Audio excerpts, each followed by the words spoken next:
Et pour mieux aborder ce sujet, mesdames et messieurs, nous avons le plaisir d'accueillir au bout du fil Dr Raouf Gafar, qui est analyste politique. Bonjour, Dr Raouf. Bonjour.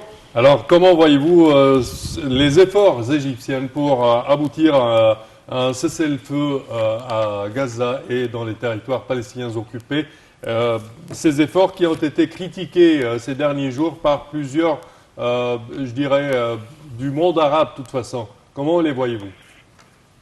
C'est-à-dire, la crise palestinienne a été toujours la chose la plus importante, disons la crise régionale la plus importante, pour l'Égypte au moins. Oui.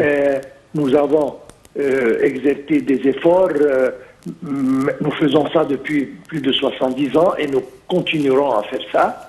C'est la conviction de l'Égypte de restaurer la paix et d'aboutir justement à la paix et la sécurité dans la région, oui, et établir les accords convenus entre l'Israël et les Palestiniens. Alors, l'Égypte n'a jamais manqué de donner son temps et tous les sacrifices possibles pour aboutir à cette conclusion.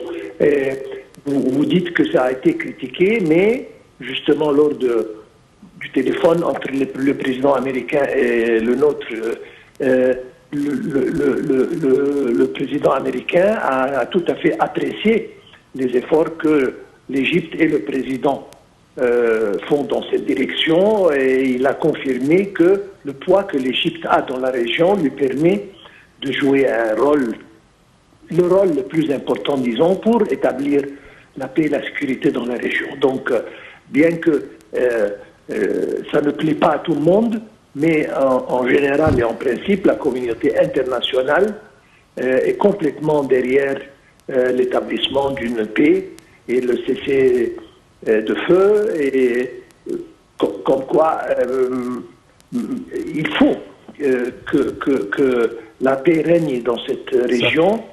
Et justement, encore une fois, on doit mentionner que l'Égypte a donné, je pense, le plus grand aide oui, dans l'histoire, 500 millions de dollars pour la réhabilitation et de Gaza.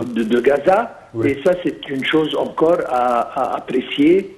Et j'espère que, voilà, nous entendons les nouvelles, que les choses vont de mieux en mieux, ces feux, etc.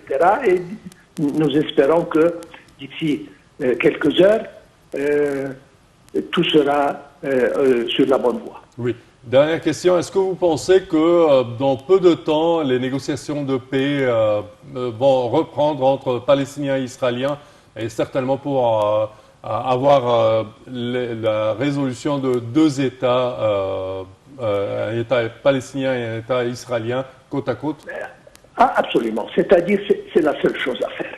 Et il manque à savoir que les Palestiniens se mettent ensemble. C'est-à-dire, d'un côté Hamas, d'un côté M. Abou Mazen. Il faut absolument que toutes les factions palestiniennes, oui, premièrement, se mettent d'accord ensemble et s'entretenir avec Israël pour aboutir à une solution qui soit acceptable aux deux côtés. Et à tout le monde, certainement. Parfait, Dr Raouf Gafar, je tiens à vous remercier de vos explications. Merci à vous. Je répète que vous êtes analyste politique.